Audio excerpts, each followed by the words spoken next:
Bismillahirrahmanirrahim. Alhamdulillahi Rabbil Alamin. Wassalatu wassalamu ala Rasulillah wa ala alihi wa ashabihi wa man ihtada bihadihi wastanna bisunnatihi ila yaumiddin.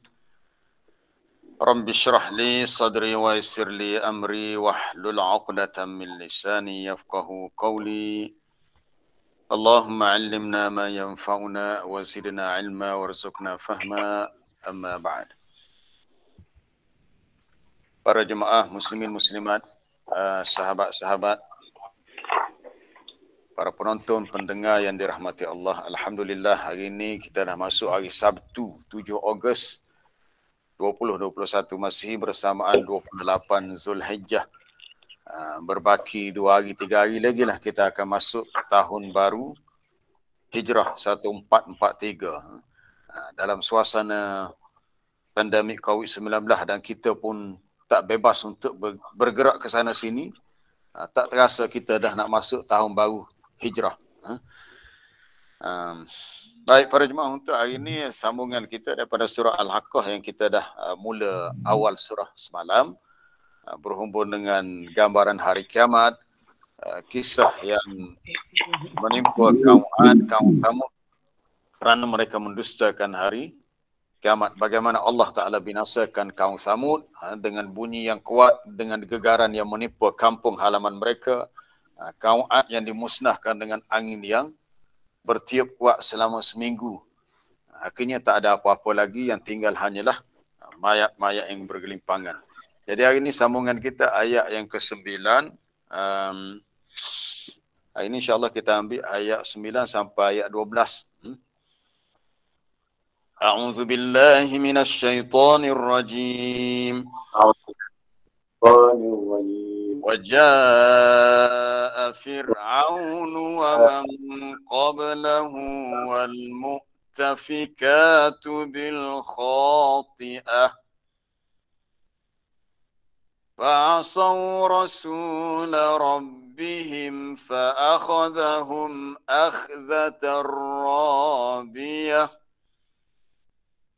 إنا لما طغى الماء حملناكم في الجارية لنجعلها لكم تذكرة وتعيها أذن واعية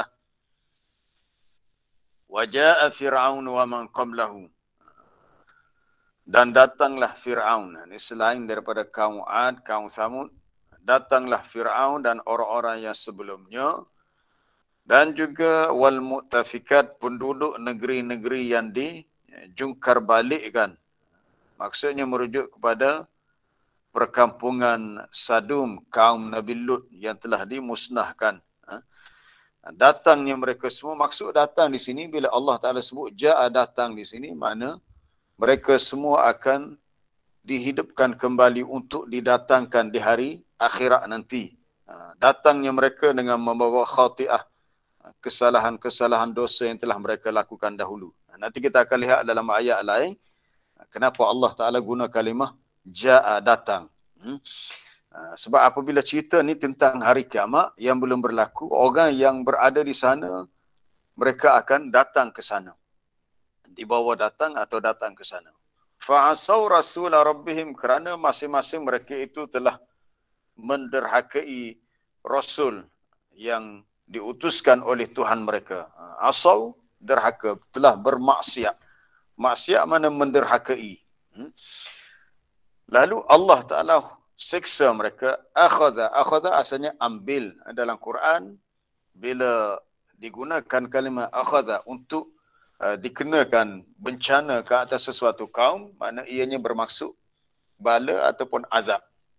Maka mereka dikenakan azab yang sangat rabiyah. Rabiyah ni yang syadidah alimah, yang sangat kuat, dahsyat dan sakit.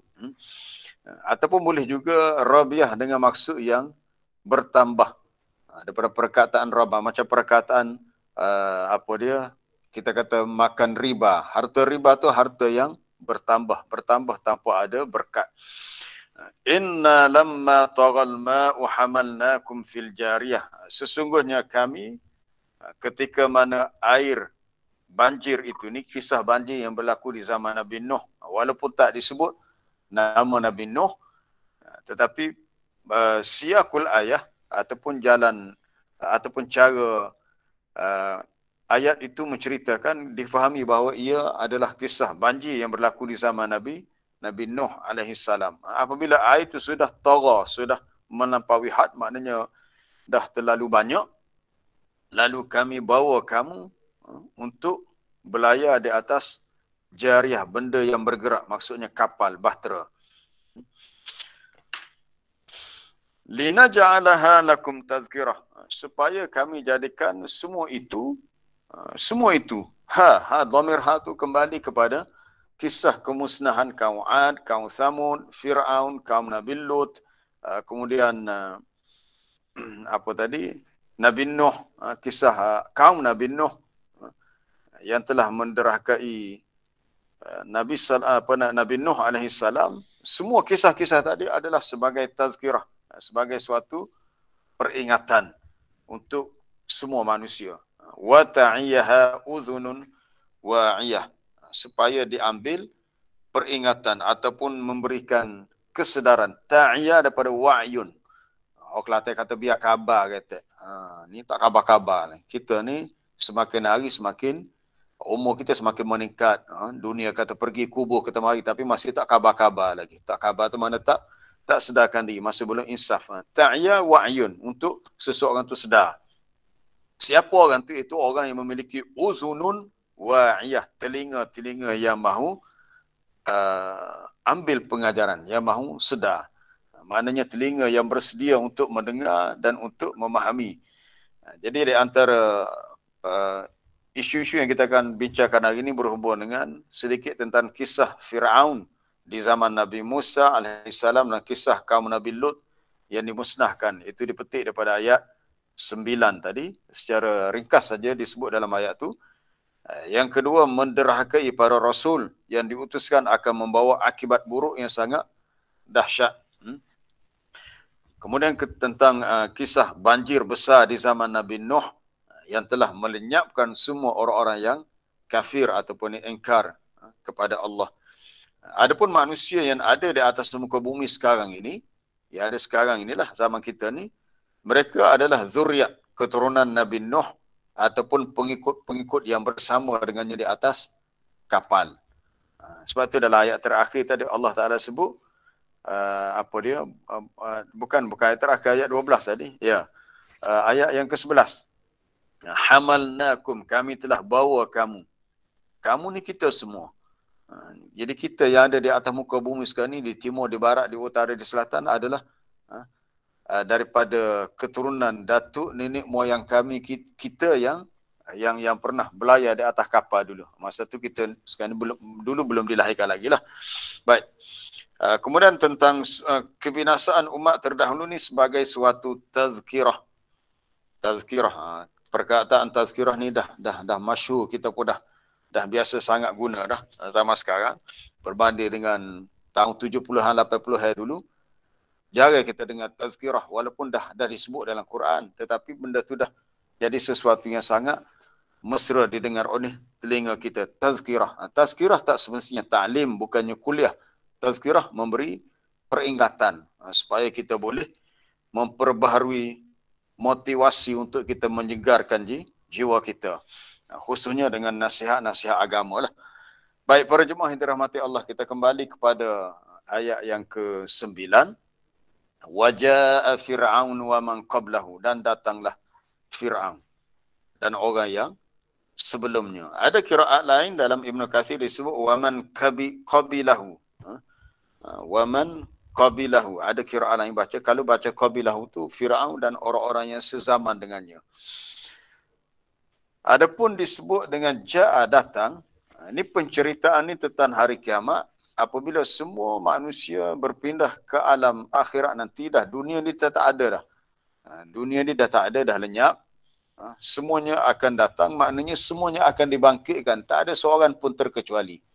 Dan tak ada seorang pun yang boleh mengelak daripadanya. Maksudnya mengelak untuk tidak dihidupkan kembali ke alam akhirat. Semuanya akan dihidupkan kembali, kan akan datang. Sama ada dia datang bawa pahala kebaikan, bawa keimanannya, ataupun kalau dia hidup di dunia dalam keadaan dia kufur, dia engkar, dia derhaka, dia melakukan banyak kesalahan, maka itu yang dia bawa. Apa yang manusia lakukan di dunia, itu yang dia akan bawa di akhirat nanti. Kita merujuk kepada beberapa ayat lain yang ada persamaan dengan ja'a juga. Ja'a datang. Ja'a yaji'u ataupun atta ya'ti. Antaranya dalam surah Al-Qasas, muka surah 395 ayat 84. 395 ayat 84 bawah sekali itu. Manja'a.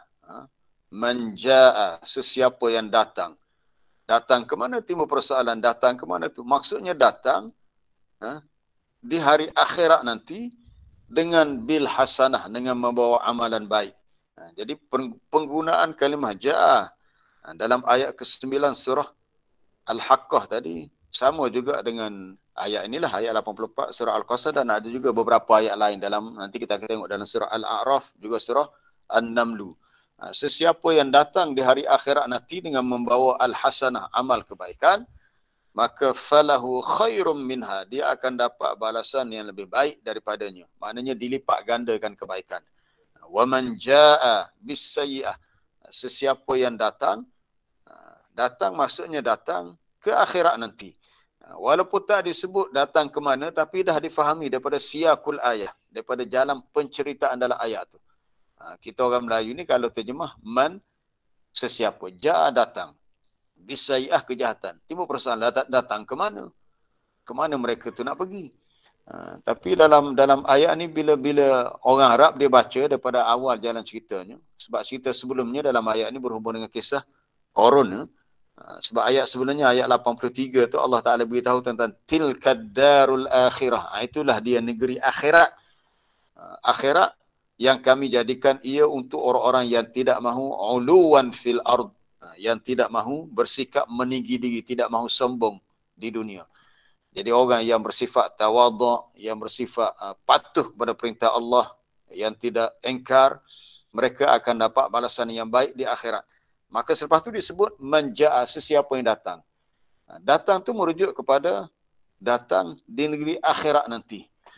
Dan semua kita akan datang ke sana. Adapun sesiapa yang datang dengan membawa sayyi'ah, kejahatan, fala yujzal ladzina 'amilus sayyi'ati illa ma kanu ya'malun. Maka tiadalah dibalas oleh ke atas orang-orang yang melakukan kejahatan kecuali dengan apa yang mereka lakukan. Maksudnya Allah Subhanahu wa taala ni Maha Adil. Seseorang tu datang di hari kiamat nanti, dia akan dapat apa yang dilakukan di dunia. Kemudian surah sebelumnya, undur sikit surah sebelumnya, surah An-Namlu, surah Al-Qasas An-Namlu juga terdapat ayat yang sama, muka surat 385. 385. Sebab tu bila kita baca Quran, kita bertemu dengan satu kalimah, sebenarnya penggunaan kalimah tu adalah sama dengan penggunaannya dalam ayat yang lain, jika ia menceritakan perkara yang sama, itu cerita tentang alam akhirat. Maksud datang ke alam akhirat. Man jaa bil hasanati falahu khairum minha wa hum min faza'i yauma idzin aminun. Sesiapa yang datang, yakni datang di hari kiamat nanti dengan membawa amal kebajikan yang baik, maka dia akan mendapat balasan yang lebih baik daripadanya. Dan mereka ni dipelihara daripada kejutan hari kiamat yang sangat dahsyat dalam keadaan aminun, aman damai. Wa man jaa, kalimah jaa juga, sesiapa yang datang dengan membawa as-sayyi'ah, amal kejahatan, maka sudah itu fakubbat wujuhuhum finnar. Kubbat maknanya dihumban.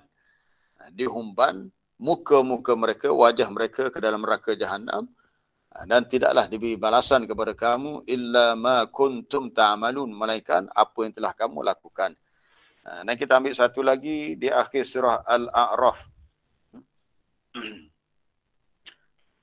iaitu pada muka surat bukan Al-A'raf, surah akhir surah Al-An'am.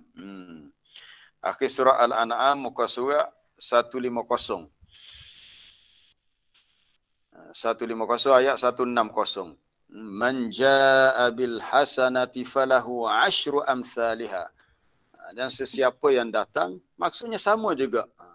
Walaupun dalam ayat itu tak disebut datang tu fi yaumil qiyamah ke ila yaumil qiyamah, tak disebut dalam ayat. Tetapi dalam penceritaan dalam ayat tu sudah difahami maksud jaa datang di sini. Kita tengok dalam edisi terjemahan Syekh Abdullah Basmih, dia buat dalam kurungan itu, iaitu maksudnya pada hari kiamat.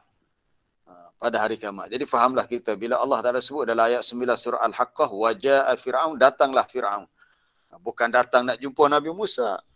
Datangnya ia untuk berada di alam akhirat. Sebab jalan cerita daripada awal surah Al-Haqqah adalah tentang hari kiamat. Al-Haqqah itu sendiri adalah salah satu nama kiamat.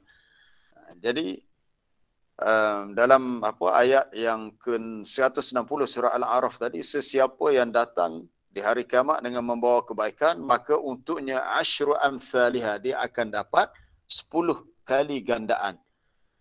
10 kali gandaan. Jadi bila kita kumpulkan semua ayat tadi, ayat di dalam surah Al-Qasas, dalam surah An-Naml, juga surah Al-A'raf ini, jaa semua merujuk kepada datang di hari kiamat, yang sesiapa datang bawa kebaikan, dia akan dapat balasan kebaikan, dan yang lebih istimewa lagi, yang lebih special lagi, kebaikan itu dilipat gandakan dengan 10. Atas 1 jadi 10, atas 10 jadi 100. Tetapi sesiapa yang buat kejahatan, buat dosa, dia hanya dibalas mengikut kadar dosa tanpa dilipat gandakan. Fala yujza illa mislaha, tidaklah dia dibalas atas kejahatan dia itu kecuali seumpama kejahatan. Maknanya kalau dia buat dosa tu 2, maka balasan untuk dosa pun 2 sahaja, bukannya jadi 4, 6. Ini menunjukkan rahmat Allah. Jadi bila kita faham dalam cerita dalam ayat ni, Nabi SAW telah menjelaskan, Inna Allaha katabal hasanati was sayyiat. Ini berhubung dengan bila kita berada di alam akhirat, dia ada 2 sahaja. Al-hasanat, as-sayyiat. Inna Allaha katabal hasanat was sayyiat. Allah Ta'ala telah menulis, yakni Allah Ta'ala telah menetapkan apa itu kebaikan-kebaikan, apa itu kejahatan-kejahatan, iaitu ketetapannya dari sudut bila kita buat baik, kita ada niat untuk buat baik, kita niat sahaja tu kita dah dapat pahala dah. Itu dah ada matan hadis tu.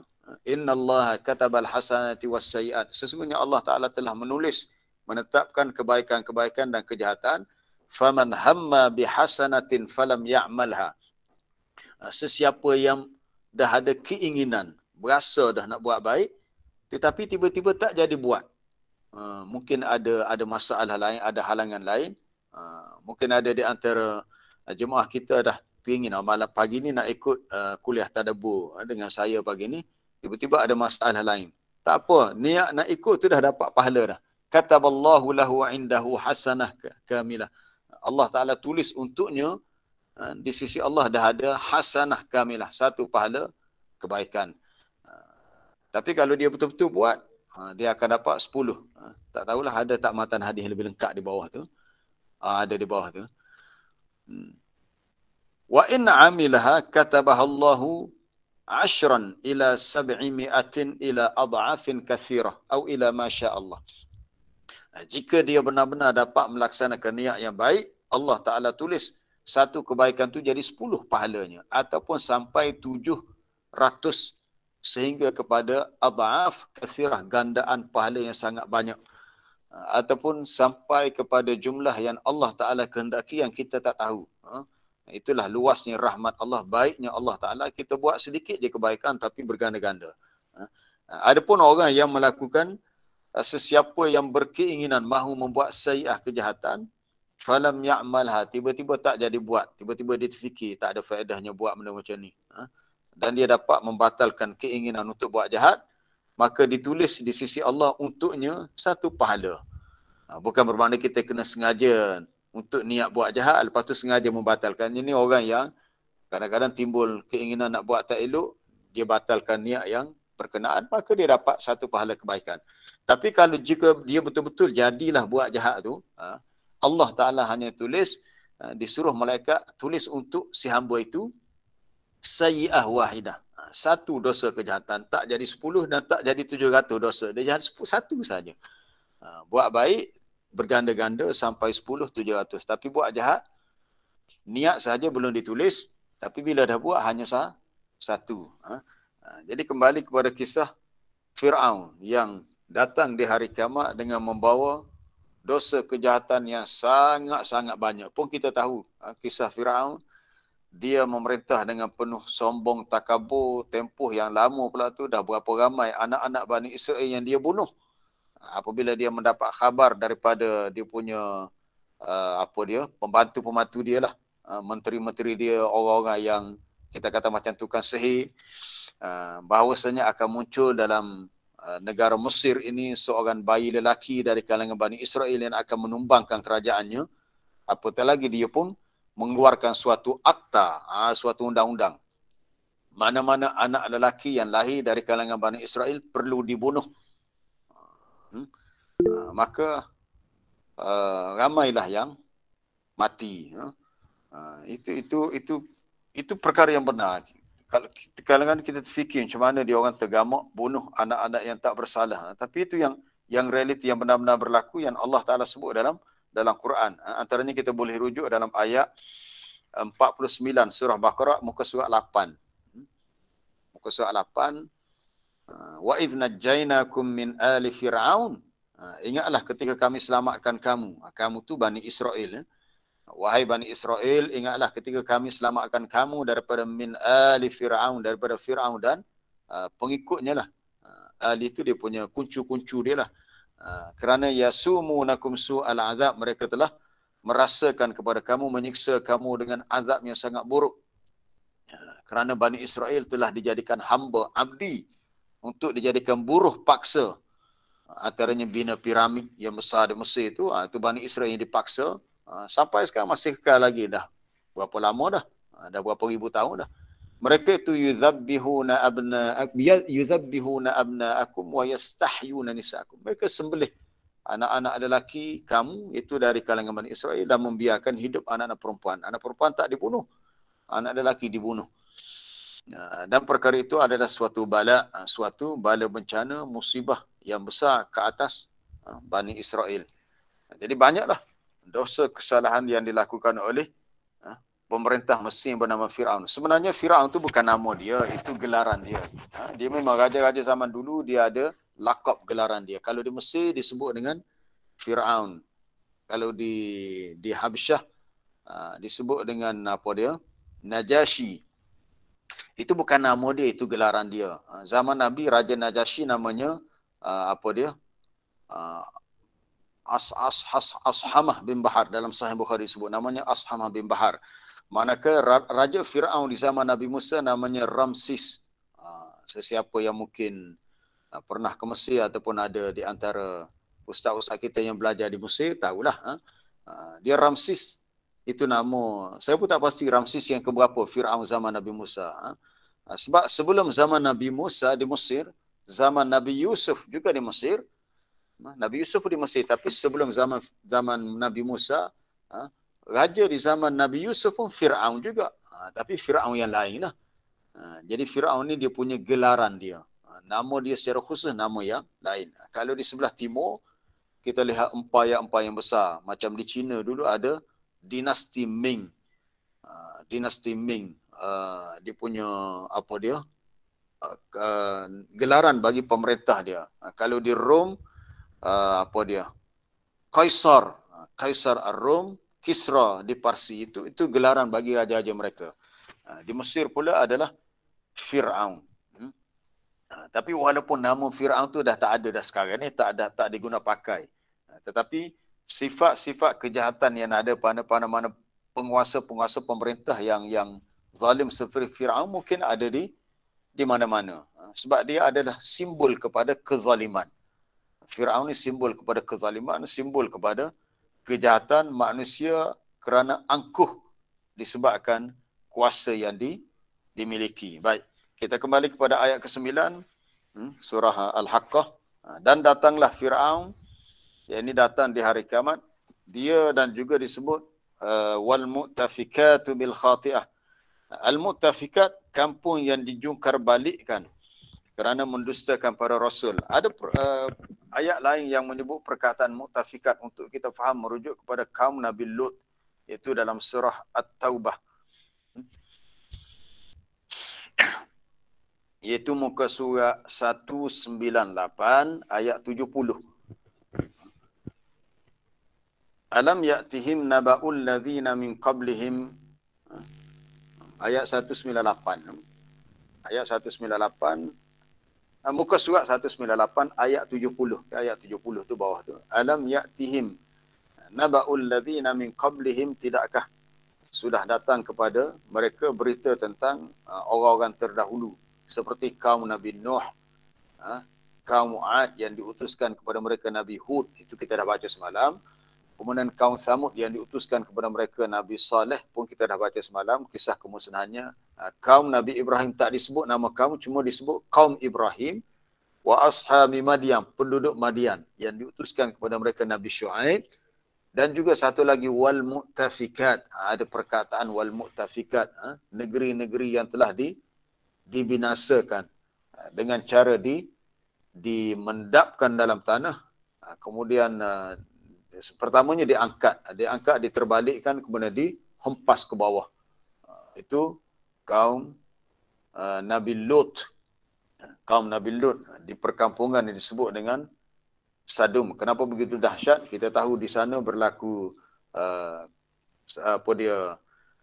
keruntuhan akhlak yang sangat dahsyat, yang sejarah menyebut, disebut dalam Quran sendiri, iaitu mereka hanya memikirkan kepuasan hawa nafsu, lelaki dengan lelaki, istilahkan sebut homoseksual, perempuan dengan perempuan, lesbian. Itu berlaku di zaman kaum Nabi Lut. Kita pun tak tahu kenapa berlaku di zaman itu, sebab zaman sebelumnya tak ada. Allah Ta'ala sebut dalam Quran, ma sabaqakum biha min ahadim minal alamin. Perbuatan kaum Nabi Lut itu tidak pernah dilakukan oleh sesiapa pun dari kalangan umat yang terdahulu. Mereka yang pertama melakukannya. Dan lebih menakutkan, mereka buat perkara itu secara terang-terangan. Secara terang-terangan, dalam surah Al-Ankabut disebut, mereka ada tempat mereka berkumpul. Wa ta'tuna fi nadikumul munkar. Nadi ini tempat mereka berhimpun untuk mereka melakukan perbuatan-perbuatan yang keji.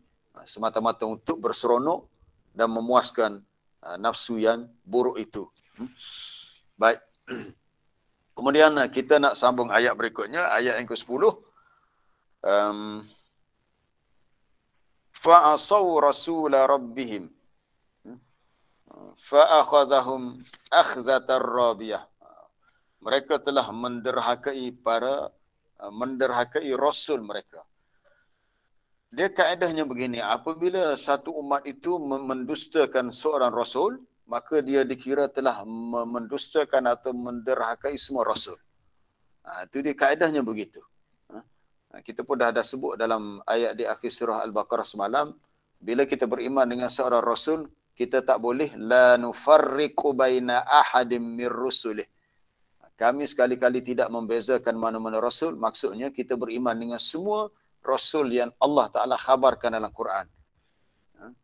Adapun orang-orang Nasrani, mereka menjadi kafir sebab mereka engkar kepada kerasulan Nabi Muhammad sallallahu alaihi wasallam. Begitu juga orang-orang Yahudi. Jadi kekafiran mereka kerana engkar dengan kerasulan Nabi Muhammad sallallahu alaihi wasallam.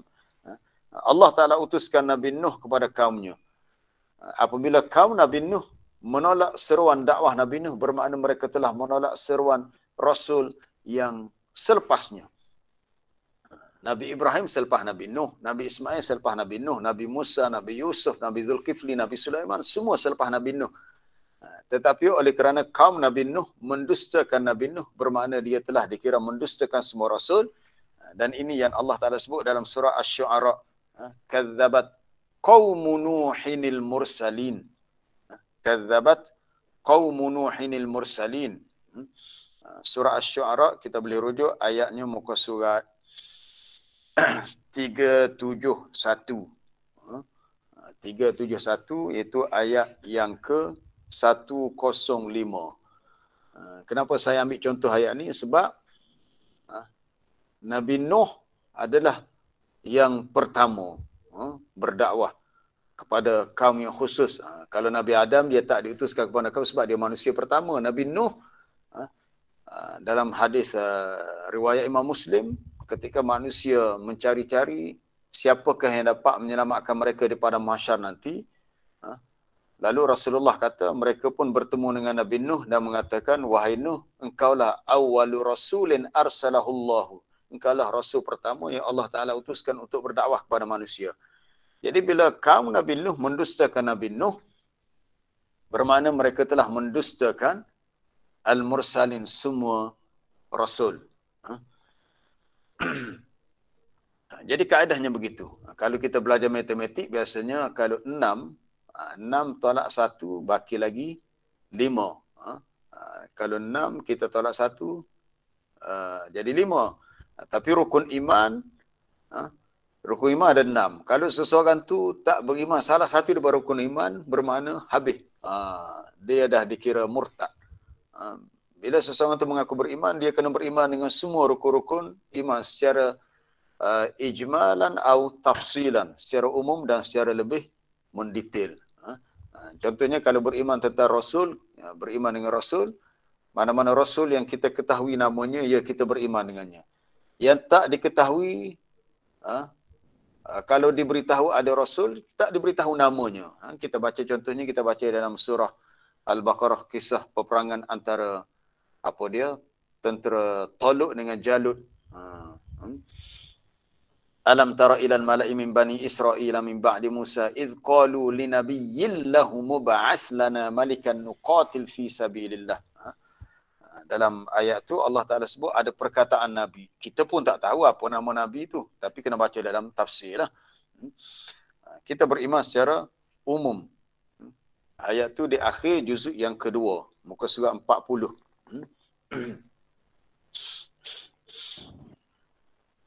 Muka surat 40. Ya. Ingatlah, dia tidakkah engkau lihat kepada pembesar-pembesar dari kalangan Bani Israel yang muncul selepas zaman Nabi Musa. Ini kisah ni selepas Nabi Musa. Ketika berkatalah Nabi mereka. Nabi mereka, iz qalu linabiyyin lahum. Ketika mereka berkata kepada seorang Nabi mereka. Siapa Nabi mereka? Itu kena lihat dalam tafsir ayat ni lah. Ada kata Nabi itu namanya Syamuel. Kita mungkin jarang dengar dan tak pernah dengar Syamuel. Kita pun tak tahu kisahnya macam mana, dakwahnya. Itu tak apa. Quran hanya sebut secara ijmal, umum. Hanya sebut perkataan Nabiyyin lahum. Maka kita beriman secara umum. Adapun nama-nama Nabi dan Rasul yang disebut dengan jelas, maka kita juga beriman dengannya. Jadi kaedah ni kita kena beriman dengan semua Rasul. Kalau terima setengah, tolak setengah, itulah kekafiran yang sebenar. Orang yang tahu Rasul itu diutuskan tapi mereka memilih-milih, dia tak boleh. Dalam agama ni kita tak boleh nak pilih ikut suka kita. Ikut suka aku, tak boleh ikut suka aku. Ikut suka aku jadi ISA pula. ISA kan ikut suka aku lah. Bukan ISA akta undang-undang tu tak. Ni ISA ikut suka aku, tak boleh. Kena ikut Allah Ta'ala, tak boleh ikut suka aku. Jadi ada orang-orang dari kalangan ahlul kitab, kita rujuk muka surat 102, awal juzuk yang ke-6. Ini dalam bab beriman dengan Rasul ni. Sebab kita nak tengok pada perkataan Rasula Rabbihim. Mereka telah menderhakai Rasul mereka. Itu ayat yang ke-150 tu. Innal ladzina yakfuruna billahi wa rusulihi. Sesungguhnya orang-orang yang kufur, engkar kepada Allah dan Rasul-Rasulnya. Bukan setakat Rasulihi, seorang Rasul, tapi wa rusulihi. Rusulihi itu jamak. Jamak tu kalau kita belajar bahasa Arab, kita tahulah bahasa Arab ni dia ada isim yang mufrad, ada musanna, ada jamak. Bahasa Inggeris dia dua aja, dia ada singular dan plural. Rusulihi, rasul-rasulnya. Wa yuriduna an yufarriqu bainallahi wa rusulih. Dan mereka mahu membeza-bezakan ini dari sudut keimanan mereka di antara Allah dan Rasulnya. Maksudnya mereka nak pilih mana-mana yang mereka suka dan setuju. Hak tak suka, tak setuju, mereka nak tolak ke tepi. Tak boleh. Dalam soal agama kita tak boleh pilih-pilih, itu salah. Kemudian mereka berkata, nu'minu bi ba'din wa nakfuru bi ba'd. Kami hanya beriman dengan setengah sahaja, sebahagian rasul. Setengah yang lain, mereka berani mengatakan mereka kufur. Dengan berani mereka mengatakan, wa nakfuru bi ba'd. Kami kufur engkar dengan sebahagian rasul yang lain. Wa yuriduna an yattakhidhu baina dzalika sabila, dan mereka mahu dengan cara begitu untuk mengambil jalan lain. Itu jalan tengah antara iman dan kufur, tak boleh. Dia agama ni mesti jelas. Beriman, berimanlah. Kufur, kufurlah. Dia ambil jalan tengah ni kalau kita kata orang macam orang munafik. Orang munafik yang secara zahirnya nampak Islam, tapi dalam hatinya dia memilih kekafiran. Apa dia punya natijahnya dalam ayat 151? Ulaika humul kafiruna haqqa. Ada perkataan haqqa. Mereka itulah orang kafir yang sebenar-benarnya kafir. Ini kafir hak sengoti sungguh dah. Orang kalau lupa faham ke sengoti. Bahasa Kelantan sengoti ni hak sungguh-sungguh dah tu. Yang sebenar-benarnya. Itulah orang-orang kafir yang memang kafir yang sungguh-sungguh. Sebab dia tahu tetapi dia lawan dia engkar. Wa a'tadna lil kafirina azaban muhina. Dan kami sediakan bagi orang-orang yang kafir yang engkar itu azab yang pedih. Inilah orang kafir yang sebenarnya itu yang menolak sebahagian rasul dan terima sebahagian. Dia tak boleh, kena terima semua. Baik, kita kembali kepada ayat 10 surah Al-Haqqah. Maka dengan sebab itu bila Allah Ta'ala sebut fa'asau rasula, rasul mufrad, mereka telah menderhakai rasul. Rasul itu rasul yang diutuskan kepada mereka oleh Tuhan. Ya, Allah Ta'ala utuskan kepada mereka. Tetapi bermakna mereka telah menderhakai semua rasul. Kalau Fir'aun, dia melawan Nabi Musa. Bila dia lawan Nabi Musa, bermakna dia juga telah menderhakai semua rasul, termasuklah Nabi Muhammad sallallahu alaihi wasallam. Walaupun zaman Firaun, Nabi Muhammad belum lahir lagi. Begitu juga dengan kisah kaum Nabi Lut. Bila mereka menentang dakwah Nabi Lut, bermakna mereka telah melawan dakwah semua rasul yang lain. Akhirnya mereka itu dihukum dengan azab yang rabiah, yang sentiasa bertambah. Itu azab yang pedih, yang berat. Kalau Firaun, apa dia azab dia? Azab dia di akhirat nanti masuk neraka lah, betul lah. Tapi matinya Firaun, semasa dia mati dalam laut, tenggelam dalam laut, Allah Ta'ala beritahu, dia dah dimasukkan terus ke dalam dalam azab di alam barzakh. Kita boleh rujuk ayat dalam surah Ghafir, cerita tentang azab yang menimpa Firaun dan juga kuncu-kuncunya di alam barzakh. Surah Ghafir ayat yang ke muka surat 472, muka surat 472 ayat 46 46.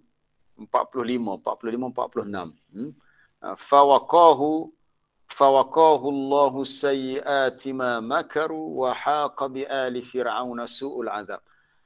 Maka Allah Ta'ala pelihara, ayat ini cerita ada seorang lelaki yang beriman dari kalangan Bani Israel yang berani berdakwah. Maka dia yang berani ni Allah Ta'ala pelihara dia daripada kejahatan yang dilakukan oleh Fir'aun, tipu daya Fir'aun. Dan adapun Fir'aun wahaqa, menimpalah, haqa yahiku, menimpalah kepada Fir'aun dan pengikutnya dengan su'ul azab, dengan azab yang sangat buruk. Azab itu disebut dalam ayat berikutnya 46, iaitu annaru yu'raduna 'alaiha ghuduwan wa 'ashiyya. Iaitu mereka didedahkan, iaitu mereka dibentangkan dengan bahang api neraka pagi dan petang. Maksud pagi dan petang ni semasa sekarang ni lah. Sebab ayat ni cerita tentang semasa di dunia. Tetapi mereka bukan berada di alam dunia, mereka berada di alam barzakh. Berdasarkan ayat 46 surah Ghafir ini, para ulama istinbat, inilah ayat satu di antara ayat yang mengisbatkan adanya azab kubur. Azab kubur ataupun azab di alam barzakh. Wa yauma taqumus saah adkhilu ala fir'auna ashaddal azab. Pada hari berlakunya kiamat, maka dipersilakan ataupun diperintahkan kepada Fir'aun dan pengikutnya masuk dalam azab yang lebih berat lagi. Jadi ada dua di situ. An-nar di awal ayat 46 dan satu lagi asyaddal azab di akhir ayat 46. An-nar tu bukan api neraka, an-nar tu azab kepanasan api di alam barzakh. Maknanya sekarang ni mereka ni sentiasa diazabkan. Kita nak bayangkan bagaimana beratnya azab yang diterima tu, itu di luar kemampuan kita lah. Baik. Kita pergi kepada ayat yang berikutnya. Inna lamma taghal ma. Nah, ini masuk kepada cerita tentang banjir yang berlaku di zaman Nabi Nuh alaihi salam. Apabila air bah itu sudah naik sampai ke gunung Tara. Tara ni maknanya air itu sudah menenggelamkan gunung Ganang. Jadi kita pun tak boleh nak bayangkan macam mana banjir zaman Nabi Nuh. Sebab tak ada satu tempat yang tinggi melainkan semuanya tenggelam. Tempat yang tinggi ni tak tahulah, saya nampak kalau tempat tinggi di dunia ni banjaran Himalaya lah. Kawasan di dunia kawasan yang ada banjaran yang tinggi, Himalaya. Di situ ada suatu puncak yang tertinggi di dunia disebut Gunung Everest. Saya rasa betul dah fakta tu. Gunung Everest yang paling tinggi. Banyak lagi lah. Di Tanzania, puncak Kilimanjaro. Di Jepun, Gunung Fujiyama. Kita di Malaysia, Gunung Kinabalu. Di antara gunung-gunung yang besar di dunia. Tapi yang paling tinggi Gunung Everest. Bayangkan di zaman Nabi Nuh bila berlaku banjir, setinggi-tinggi Gunung Everest pun tenggelam juga. Sebenarnya ayat tentang cerita banjir zaman Nabi Nuh ni orang kafir pun tahu. Dia orang baca dalam kitab-kitab terdahulu. Dulu pernahlah keluar satu filem, saya tak ingat dulu pernah. Tapi diharamkan di Malaysia tayangannya.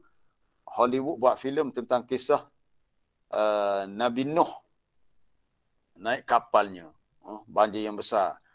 Kemudian filem yang keluar tahun 2009 itu jodoh filmnya 2012. Kalau tuan-tuan cari dalam YouTube, type filem 2012 akan jumpa filem tu tentang kemusnahan di alam dunia di akhir zaman di dunia ni. Digambarkan manusia cuba mencipta satu kapal yang besar. Orang yang masuk dalam kapal tu akan selamat, yang canggih, dan banjir besar. Air temari daripada banjaran Tibet. Jadi dia orang punya imajinasi tu sebenarnya dia orang ciplak daripada, mungkin dia orang ambil daripada Quran dia, sebab dia orang mengkaji, cuma tak nak beriman dengan apa yang Quran sebutkan. Kemudian mereka tahu perkhabaran tentang kemusnahan tu dalam kitab-kitab yang terdahulu.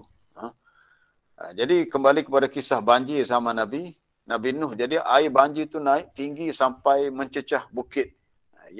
Yang menduka citakan itu pun kita pernah baca dalam surah surah At-Tahrim, kisah isteri Nabi Nuh yang kafir. Hari ini kita nak ambil sikit kisah anak dia pula. Itu kisah isteri dia ni, kisah anak Nabi Nuh yang secara jelas disebut dalam surah Hud. Surah Hud. Bila saya lihat klip video Syekh Masyari Al-Afasi baca dalam salat tarawih surah Hud, bila sampai kepada ayat ni, ayat kisah Nabi Nuh berdialog dengan anaknya, minta anak dia naik bersama dengan naik sekali atas kapal lah. Anak dia jawab dia akan lari ke tempat yang lebih tinggi.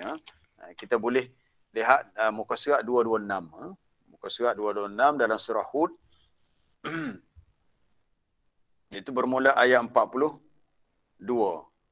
dan ayat 43. Wa hiya tajri bihim fi maujin kal jibal. Dan semua mereka yang bersama dengan Nuh naik di atas kapal, atas bahtera yang bergerak laju. Mereka berlayar, yang dikeliling mereka ada ombak-ombak yang besar seperti gunung. Tak boleh nak bayangkan macam mana. Ombak yang besar seperti gunung. Lalu ketika itulah wanada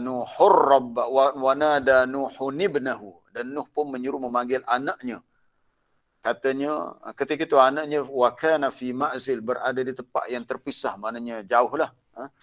Tapi dia nampak anak dia, katanya ya bunayyar kam ma'ana, wahai anakku, marilah naik atas kapal bersama dengan aku. Aku ni ayahmu.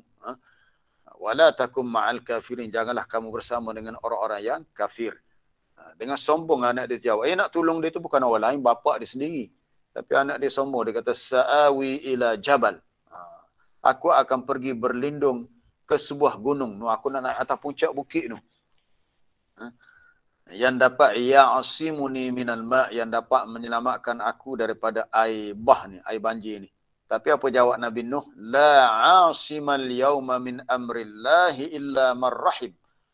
Hari ni tak ada siapa pun yang dapat selamat daripada azab Allah.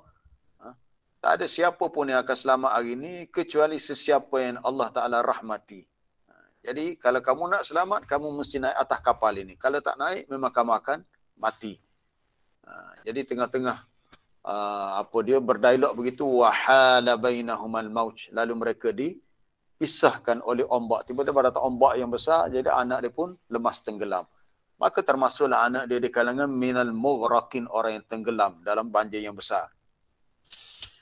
Memang sedihlah kisah ni. Memang kisah ni sedih. Kalau kita fahami dalam cerita, kita dapat tadabbur bagaimana hidayah ni adalah milik Allah. Seorang bapa yang berstatus Nabi dan Rasul seperti Nabi Nuh pun tak dapat beri hidayah kepada anak dia. Apatah lagi kita. Kita yang bukan apa-apa, kita orang biasa. Kita hanya mampu untuk bagi nasihat, bagi teguran, bagi tunjuk ajar. Maka selebihnya kita serahkan kepada Allah. Semoga Allah Ta'ala mentakdirkan yang baik-baik saja untuk kita. Baik. Jadi itu kisah banjir di zaman Nabi Nuh yang air bah tu melepasi bukit gunung. Jadi perkataan tagha dalam ayat yang ke-11 merujuk kepada banjir yang sangat besar. Inna lamma taghal ma', lalu kami bawa kamu naik di atas kapal. Baik, saya dah sebut tadi, jadi kita yang hidup di atas muka bumi sekarang ni adalah merupakan saki-baki ataupun daripada zuriat Nabi Nuh dan juga pengikut-pengikut dia yang bersama di atas kapal. Biasa kita baca dalam surah Yasin, di antara tanda kekuasaan Allah yang dia khabarkan kepada kita, wa ayatul lahum anna hamalna dzurriyyatahum fil fulkin mashhun. Muka surat 443 dalam surah Yasin ayat 41. Kita Yasin ni biasa sangat dah baca, tapi mungkin kita tak fokus kepada memahami ayat dan mentadabbur, merenungi apa di sebalik ayat tu. Wa ayatul lahum, satu lagi dalil bukti kekuasaan Allah untuk mereka ialah supaya mereka insaf. Hamalna dzurriyyatahum, kami telah bawa belayar segala zuriat keturunan mereka di dalam kapal yang penuh sarak dengan penumpang. Masuk kapal tu kapal zaman Nabi Nuh tu lah. Kapal bahtera tu yang telah diselamatkan mereka tu di atas kapal. Sebab manusia-manusia yang kafir yang ada di atas muka bumi semuanya tenggelam. Semuanya tenggelam. Jadi bila berakhirnya banjir, yang selamat adalah yang bersama dengan Nabi Nuh di atas kapal. Kemudian lahirlah pula daripada generasi yang selamat itu golongan yang kufur kepada Allah. Muncullah sebab tu kaum Ad, lepas disempurnakan kaum, muncul pula kaum Samud. Jadi orang-orang yang kafir muncul selepas zaman Nabi Nuh, mereka sebenarnya adalah keturunan yang selamat di atas kapal Nabi Nuh. Walaupun datuk nenek moyang mereka tu beriman, ikut dakwah Nabi Nuh, tetapi bila muncul zuriat mereka, cucu, cicit dan seterusnya, tiba-tiba ada pula yang kafir. Jadi sebab itu kita dalam bab keturunan kita tak boleh nak berbangga. Kadang-kadang orang tu berbangga, dia keturunan datuk dia ni orang alim, orang saleh. Datuk dia belum tentu lagi. Dia kata, saya daripada keturunan sekian-sekian. Dia sebut, datuk dia yang kelima sekian ni orang macam ni. Itu datuk dia, moyang dia. Tapi dia sendiri belum tentu mungkin tak sampai macam tu. Kalau seorang tu dia tahu keturunan dia daripada keturunan yang kurang baik. Dia tahu mungkin ada datuk dia yang ketiga, empat tu adalah dulunya seorang penjenayah. Seorang yang banyak dikenali dengan kejahatannya. Tapi kita tak perlu sedih. Sebab kejahatan yang dilakukan bukan untuk sesuatu yang diwarisi. Bukan bermakna bila ada dari kalangan datuk nenek moyang kita orang-orang yang kurang baik, bermakna kita pun akan jadi jahat juga. Tak semestinya. Masing-masing manusia jaga diri dia sendiri. Kesalahan yang dibuat oleh orang lain, masing-masing orang tu sendiri yang tanggung. Sebab di akhirat nanti kita tak boleh tolong orang lain tak boleh tolong kita. Hatta bapa tak boleh tolong anak, anak tak boleh tolong bapa. Termasuk dalam kisah Nabi Nuh pun dia tak boleh selamatkan anak dia. Kita lihat di akhir surah Luqman, bagaimana Allah Ta'ala beritahu perkara ini. Surah Luqman, muka surat 414. Kita punya jalan cerita kita masih tentang hari kiamat. Sebab surah ni surah Al-Haqqah, surah tentang hari kiamat. Itu ayat 33 di bawah tu, di akhir surah. Ya ayyuhan nasuttaqu rabbakum. Wahai manusia, bertakwalah kepada Tuhanmu. Wakhshaw yawman la yajzi walidun an waladih. Takutlah kamu akan hari, itu hari akhirat. Takutlah kamu kepada hari akhirat di mana seseorang, ibu atau bapa tak dapat melepaskan anaknya daripada azab dosanya. Mana mak ayah tak dapat tolong nak selamatkan anak. Di akhirat nanti.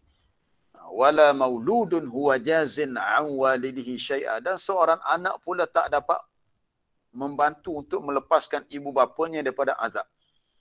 Walau sedikit pun. Masing-masing ayah jaga diri dia, anak jaga diri dia, si isteri jaga diri dia, si suami jaga diri dia, nafsi. Aku nak tolong mu nak tolong aku tak boleh. Yaumal la yajzi walidun an waladih. Hari di mana seorang walid bapa tak boleh tolong anak dia. Jadi kita nak tolong ialah semasa di dunia lah. Dengan nasihat, dengan ilmu, dengan tazkirah. Tapi kalau masing-masing masih degil, tak nak berubah, tak nak insaf, itu kita pun tak tahu nak cakap macam mana lah. Cuma doa kita sebagai bapa, doa kita mendoakan yang terbaik. Ya. Kita mendoakan yang terbaik untuk keturunan kita. Sebagaimana doa Nabi Ibrahim, apa dia doa Nabi Ibrahim? Rabbi ja'alni muqimas salah wa min zurriyati.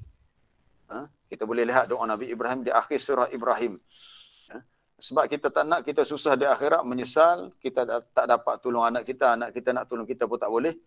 Ya, kita boleh tolong dengan cara kita berdoa. Kita dah berdakwah, kita dah bagi nasihat, caranya kita berdoa. Doa Nabi Ibrahim selepas dia meninggalkan isterinya Hajar dan Ismail di Mekah, di satu lembah yang tak ada penduduk. Apa doanya? Itu dalam ayat 39 dan 40 surah Ibrahim. Muka surat 260.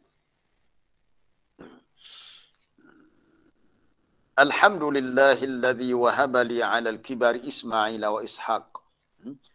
Nabi Ibrahim memuji Allah, katanya segala puji bagi Allah yang telah mengurniakan aku dalam keadaan aku ni sudah kibar, sudah tua dah.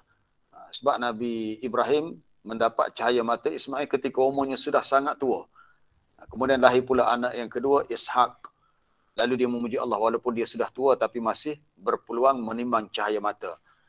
Inna rabbi lasami'ud du'a, katanya sesungguhnya Tuhanku iaitu Allah Subhanahu wa taala bersifat Maha mendengar akan doa permohonan. Kemudian dia terus berdoa, Rabbi ja'alni muqimas salah. Ayat yang ke-40. Wahai Tuhanku, jadikanlah aku orang yang mendirikan salat, mendirikan sembahyang. Saya rasa lebih baik kita kekal guna perkataan salat. Ya. Ini bahasa Sanskrit sembahyang tu. Kita sembah Allah, okey, kita sembahyang. Kita takut yang tu jadi satu kata nama. Kita kata kita menyembah Allah. Tapi dah jadi satu perkataan. Bukannya yang tu merujuk kepada satu isim, satu kata nama yang lain. Maka yang lebih baik kita kekalkan yang asal itu mendirikan solat. Mendirikan solat. Sembahyang tu dah jadi perkataan bahasa Melayu lah. Cuma bagi orang Kelantan agak, semaya. Mu semaya dah. Semaya. Mu dah solat. Kita lebih mesrakan penggunaan bahasa Arab yang asal itu solat.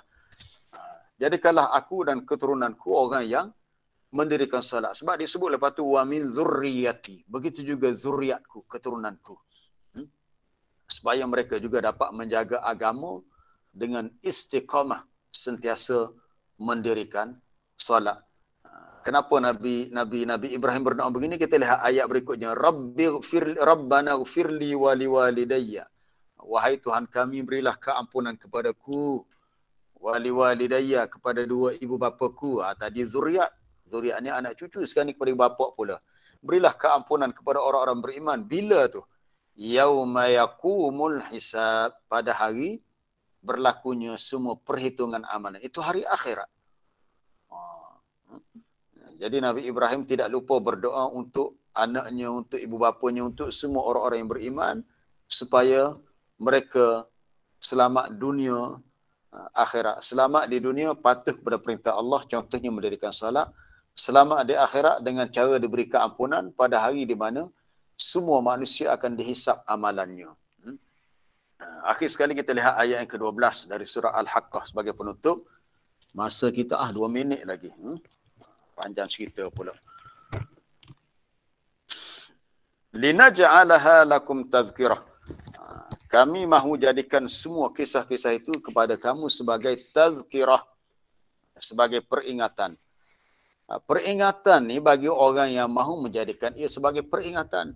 Memanglah semua ayat Quran ni adalah peringatan. In huwa illa, kita dah baca sebelum ni, bila kemarin dulu, kita dah baca kemarin dulu di akhir surah Al-Qalam tu. Wa ma huwa illa zikrun lil alamin. Quran tu tak lain dan tak bukan adalah suatu zikrun. Zikrun adalah tazkirah. Peringatan untuk seluruh alam. Untuk semuanya. Untuk manusia semuanya. Jadi kisah-kisah yang ada dalam Quran ni adalah suatu tazkirah, peringatan. Peringatan ni dia hanya berkesan kepada orang yang buka telinganya. Orang yang jenis dalam telinga ada penyumbat, dia tak nak dengar tazkirah, memang tak berkesan. Dan kesedaran itu hanya diambil peringatan oleh orang yang memiliki uzun. Uzun iaitu telinga lah. Uzunun telinga. Telinga orang-orang yang mahu menerima pengajaran, yang mahu sedar. Kenapa Allah Ta'ala sebut uzun telinga? Sebab kita mengetahui sesuatu dengan cara kita dengar. Walaupun kalau orang tu buta sekalipun, buta dia tak boleh melihat, tapi dia boleh mendengar. Tapi kalau seseorang tu tak boleh mendengar, payahlah nak sampaikan tazkirah. Sebab ayat Quran ni dalam bentuk ayat yang dibacakan. Quran tu sendiri maknanya baca. Qara'a yaqra'u, Quranan baca. Bila baca, orang tu dia akan dengar. Tapi kalau orang tu pekak, tuli, tak boleh dengar, jadi susah sikit nak sampai tazkirah tu. Boleh guna bahasa isyarat lah. Tapi tak sama dengan mendengar secara terus. Jadi tazkirah ni hanya bagi orang yang memiliki telinga yang sedia untuk mendengar dan buka pintu hati dia untuk faham apa yang dia dengar. Perkataan tazkirah juga disebut dalam surah Al-Insan. Al-Insan kita biasa baca dalam rakaat yang kedua pagi Jumaat, salat subuh. Di akhir surah Al-Insan tu Allah Ta'ala menyatakan Quran ini adalah suatu tazkirah. Ayat-ayat Quran ini adalah suatu peringatan. Muka surat 580. Muka surat 580 ayat 29.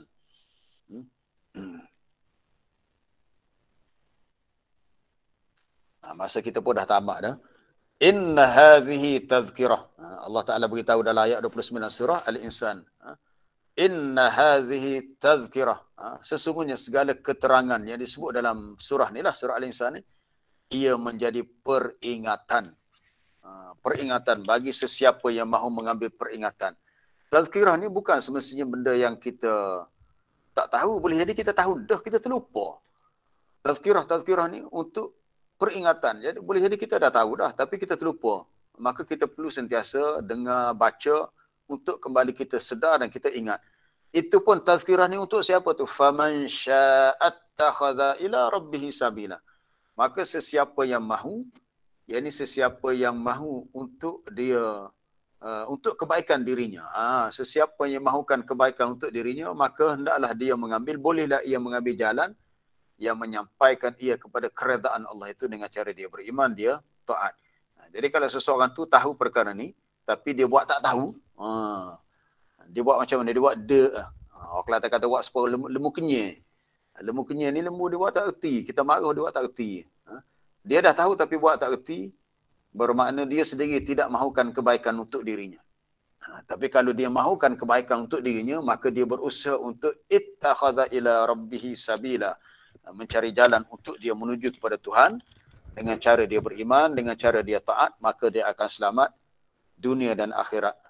Jadi sebagai penutup bagi ayat 12 ni ialah kita kena sedar, kita hendaklah sentiasa mengingatkan diri kita siapa kita, untuk apa kita hidup, ke mana kita akan pergi, sebab kita hanya sementara di alam dunia yang bersifat fana. Wallahu alam, saya buka untuk soalan kalau ada lah. Assalamualaikum warahmatullahi. Ya, satu-satu dulu. Dua-dua. Cikgu Nur. Gini kita. Ya. Ada kenyataan bahawa agama juga yang tak faham. Tidak akan berlaku kiamat selagi ada orang yang menyebut nama Allah. Satu. Yang kedua, baru ni timbul isu tidak boleh zikir nama Allah. Lepas tu bagaimana pula kalau kita ni selalunya kalau nak pendek kan, ya Allah. Ada baru ni lah timbul baru ni. Bagaimana kedudukan tu? Boleh ke tak boleh ke macam mana? Zikir.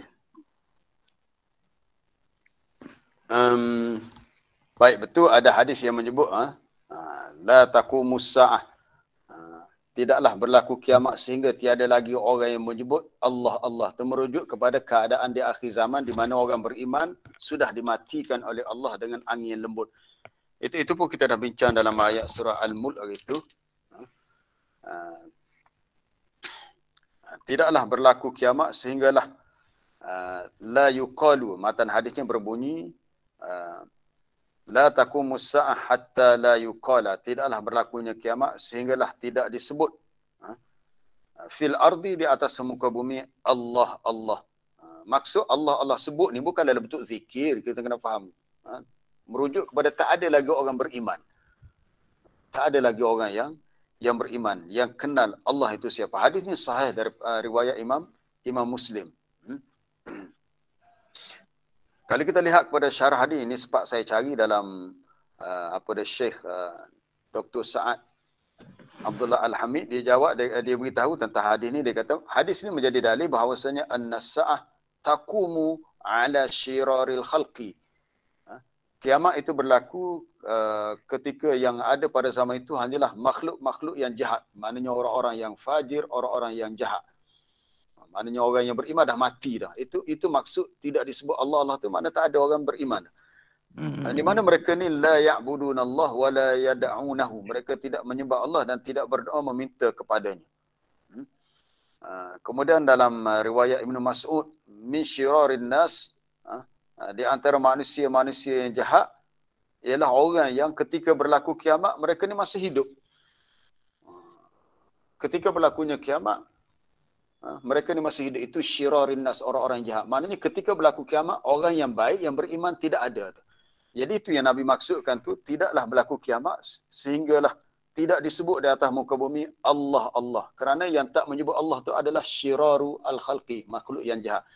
Isu sebenarnya bukan masalah zikir Allah. Itu tak ada kena tajuk zikir. Sebab tu kita kena faham hadis dari segi wurud. Itu masalah kadang-kadang kita istidlal ambil hadis tapi tak faham dia punya wurud, jalan cerita kemunculan hadis itu. Sebab Nabi nak cerita tentang hari kiamat yang berlaku ketika itu hanyalah yang wujud orang-orang yang jahat, yang fajir, yang kafir, yang mujrim. Orang beriman sudah tidak ada. Bukan persoalan tentang zikir. Baik, adakah boleh kita zikir dengan Allah? Setakat yang saya tahu tak ada dalilnya. Setakat yang saya tahu. Kalau kita rujuk dan kita Al-Adhkar Al-Imamun Nawawi, kalau tuan-tuan rasa tak puas hati jawapan saya, boleh cari sendiri, boleh buat kajian sendiri. Sebab saya sangat menggalakkan kita belajar, bukan belajar untuk mengaji, belajar untuk mengkaji. Ini salah satu perkara yang setengah-setengah orang tu dia rasa tercabar bila kita bagi info begini, khususnya di kalangan ilmuwan lah. Sebab sekali sama-sama dulu, kita belajar, tok guru tak suka kita bertanya. Sesiapa yang bertanya, begini-begini, banyaklah salah. Dia dah bagi tip begitu. Tak, kita menggalakkan bertanya, bahkan kita bagi pula galakan untuk mengkaji. Bukan setakat kita mengaji, mendengar, bahkan kita mengkaji. Kalau tak faham, baru kita tanya. Supaya boleh jadi orang lain yang tak tahu dapat berkongsi info yang kita tahu. Baik. Kalau kita kurujuk dalam kitab Al-Azkar dan banyak lagi kitab-kitab lain membicarakan tentang bab zikir-zikir, tak ada dalil tentang zikir ifrat, itu Allah. Ada pihak yang dia istidlal dengan ayat dalam surah Al-Ahzab. ayat ya bunyi ya ayyuhallazina amanu dzkurullaha dzikran katsira. Ini saya nak respon untuk salah Cikgu Nur tadi. Bagi pihak yang berhujah dengan ayat dalam surah Al-Ahzab, Al-Ahzab ni ayat yang ke berapa? Okey, ayat yang ke-41 dan 42. Muka surat 423. Muka surat 423. Jadi adakah ayat ni kita boleh gunakan untuk kita menjustifikasikan kewujudan zikir ifrad? Lafaz mufrad itu sebut Allah, Allah, Allah. Ya ayyuhallazina amanu dzkurullaha dzikran katsira. Wahai orang-orang yang beriman, naklah kamu mengingati Allah. Sebutlah nama Allah dengan sebutan yang banyak. Allah Ta'ala perintahkan kita untuk ingat kepadanya, sebut nama. Bagaimana cara sebut? Disebut dalam ayat selepasnya. Dinyatakan ayat selepasnya itu wasabbihuhu, dan bertasbihlah dengan memujinya pagi dan petang. Jadi zikir itu berlaku sama ada dengan tasbih subhanallah dan tahmid alhamdulillah, takbir Allahu akbar. Maknanya ada kata sifat yang disandarkan kepada Allah. Subhanallah, maha suci Allah. Alhamdulillah, segala puji bagi Allah. Allahu akbar, Allah maha besar. Ataupun kita berselawat kepada Nabi pun, itu pun termasuk zikir juga. Kerana kita menyebut Allah. Allahumma salli ala Muhammad. La ilaha illallah. Zikir tahlil. Adapun secara mufrad, Allah, Allah, Allah, tak ditemui dalilnya.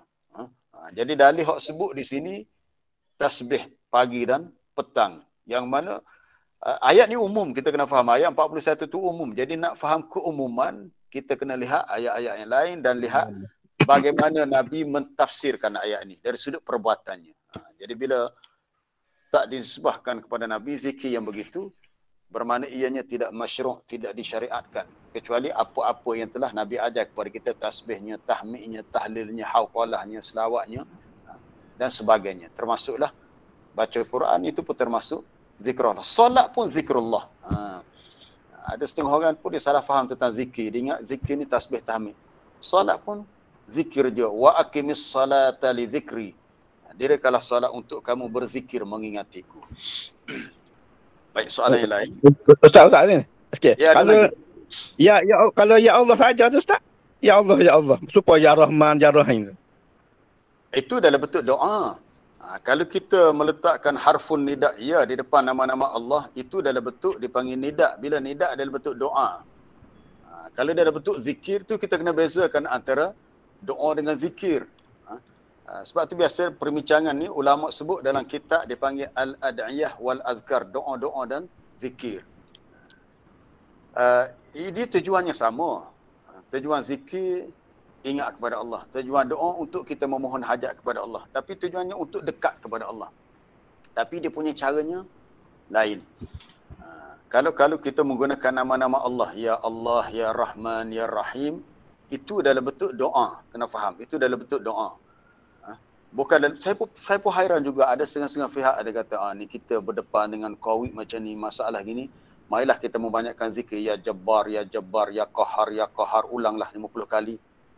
Saya pun pelik juga. Pelik tu sebab dalam Quran, Allah Ta'ala suruh sebut nama dia dalam bentuk doa, bukan bentuk zikir. Apa dalilnya?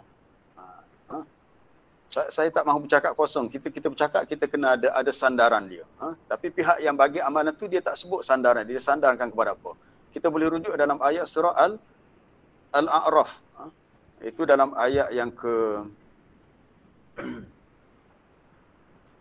ayat yang ke 180, muka surat 174. Tadi bila Cikgu Nur tanya tentang Ya Allah tambah Ya pula. Ya tu maknanya doa lah. Muka surat 174 ya. 174. Okey, ayat 180. Walillahil asmaul husna fad'uhu. Allah Ta'ala beritahu dia mempunyai nama-nama yang baik, nama-nama yang terelok, maka berdoalah, serulah, tu jelas tu. Fad'uhu biha. Kalau para jemaah yang ada laptop, komputer depan boleh lihat dengan jelas. Dalam edisi terjemahan Syekh Abdullah Basmih, fad'u biha tu serulah dan berdoalah, bukan berzikirlah. Nampak tak? Allah Ta'ala beritahu dia ada nama-nama yang baik dan berdoa dah. Berdoa dengan menggunakan nama Allah. Ya Allah. Contohnya kita kata, Ya Allah, Ya Rahman, irhamni. Ya Allah, Ya Razak, wahai Tuhan yang memberikan rezeki. Urzuqni rizqan halalan tayyibah. Berilah rezeki kepadaku rezeki halal, rezeki yang baik.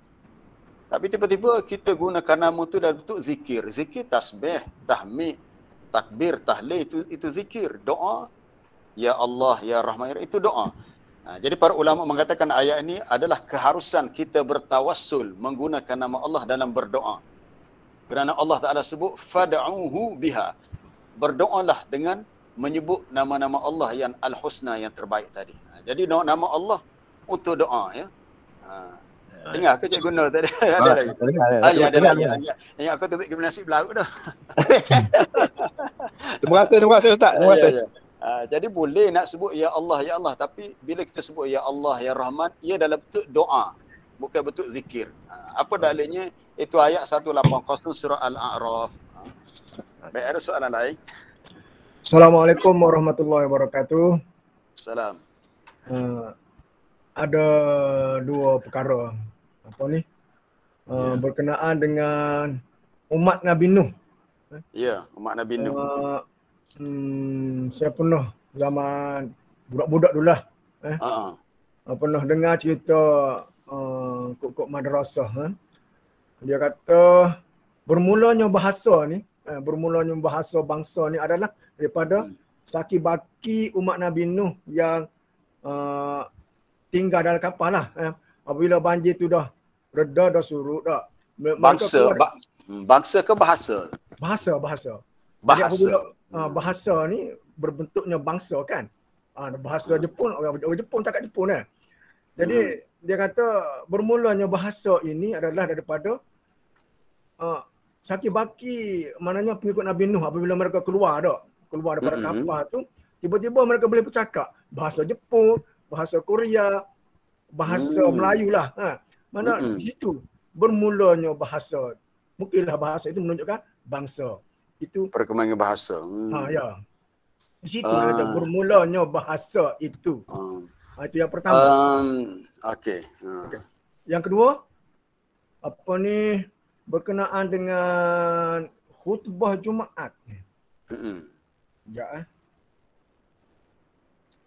Khutbah Jumaat. Adakah boleh mencacatkan rukun khutbah apabila seorang khatib itu membaca khutbah apa ni tak cukup di segi makhraj, maknanya di segi tajwid tu silap. Contohlah dibaca ayat silap tajwid. Baca ayat silap, maknanya terutamanya pada rukun lah kan. Membaca Al-Quran kan rukun khutbah. Contohnya perkataan jamak. Jadi kalau dia baca tu tak cukup maknanya jamak arik disukun. Saya bawa satu khutbah. Contohlah dengar. Dia silap baca ayat Ya. Alhamdulillahilladzi hadana lihada wa ma kunna linahtadiya laula an hadana Allah. Ashhadu an la ilaha illallah wahdahu la syarika lah wa ashhadu anna Muhammadan abduhu wa rasuluh. Allahumma salli wa sallim ala abdika wa rasulika Muhammadin wa ala alihi wa ashabihi ila yaumiddin.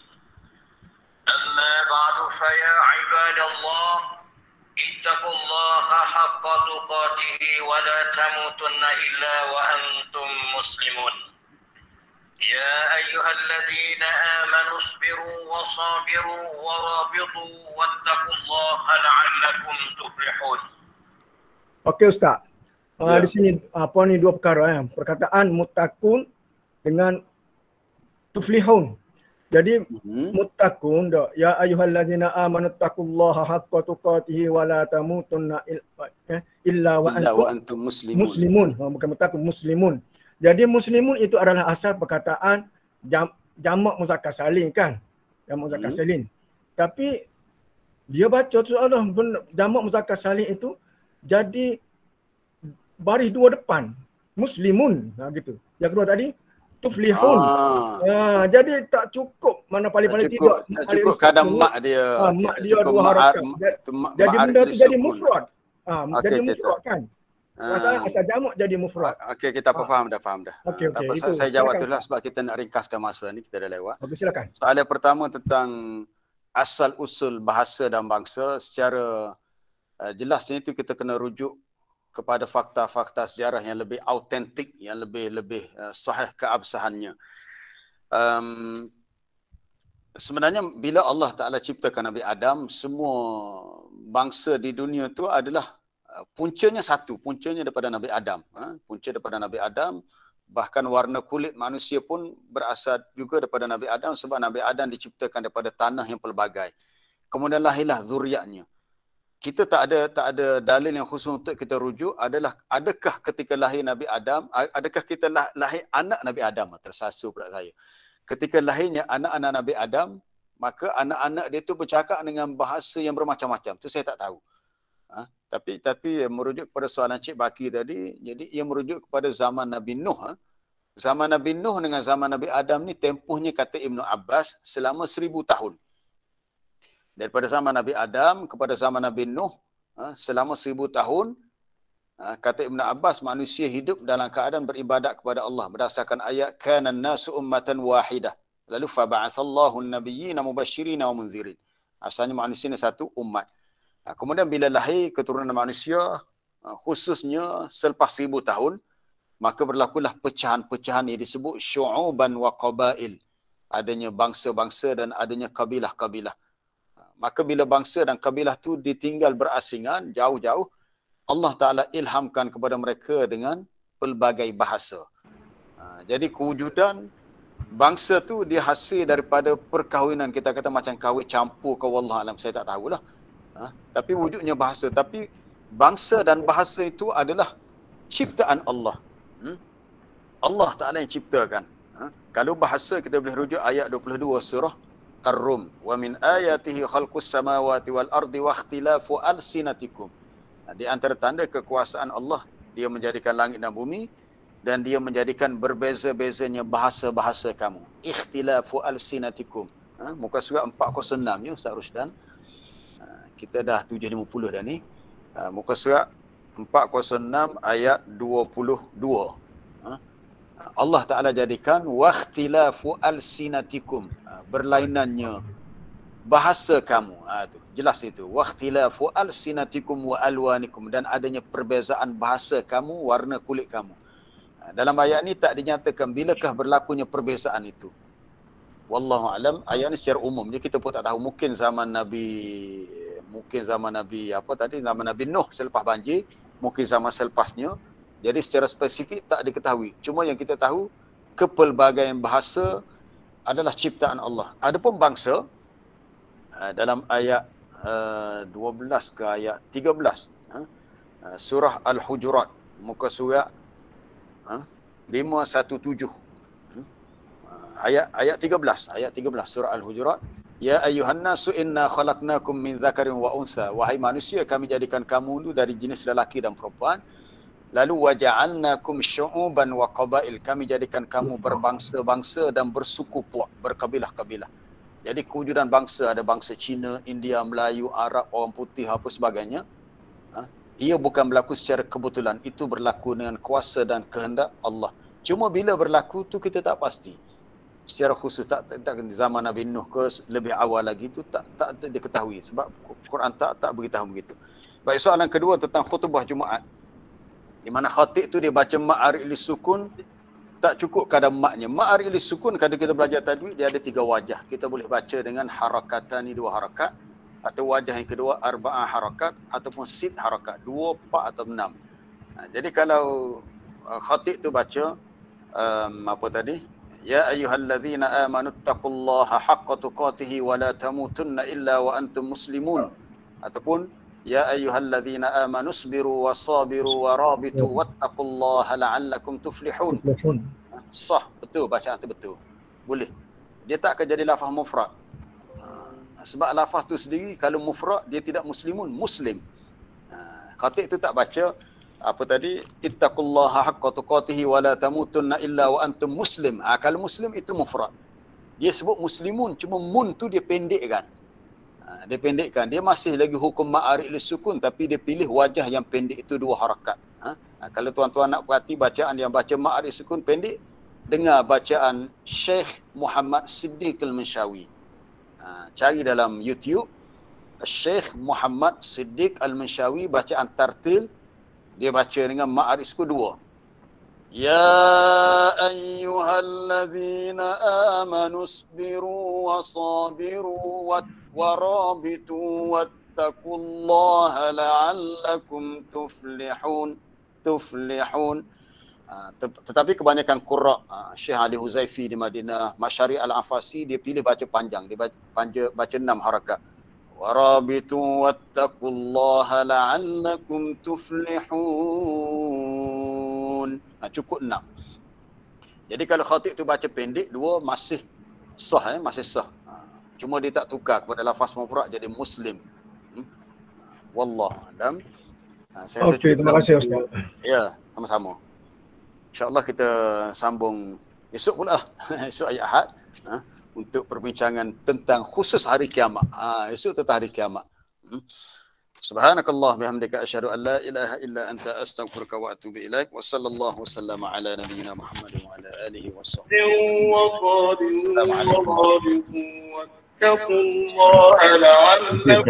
Assalamualaikum.